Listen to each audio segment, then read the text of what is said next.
பொள்ளாச்சி நகர பகுதியில் டெங்கு கொசு ஒழிப்பு பணி தீவிரமாக நடைபெற்று வருகிறது. கோவை மாவட்டம் பொள்ளாச்சி மற்றும் அதன் சுற்றுவட்டார பகுதிகளில் கடந்த சில தினங்களாக தென்மேற்கு பருவமழை தீவிரமாக பெய்து வருகிறது. இதனால் அப்பகுதியில் டெங்கு ஒழிப்பு நடவடிக்கைகளை நகராட்சி நிர்வாகம் தீவிரப்படுத்தியுள்ளது. இன்று நகராட்சிக்கு உட்பட்ட குமரன் நகர் உள்ளிட்ட பகுதிகளில் நகரமன்ற தலைவர் சியாமலா நவநீத கிருஷ்ணன் வீடு வீடாக சென்று களஆய்வு மேற்கொண்டார்.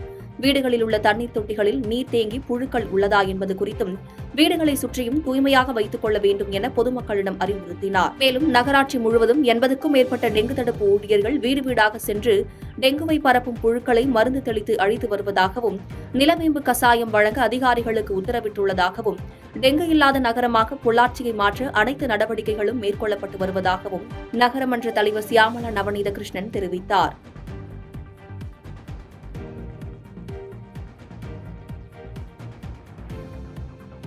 பாதகம் செய்பவரை கண்டால் நாம் பயங்கொள்ளலாகாது பாப்பா.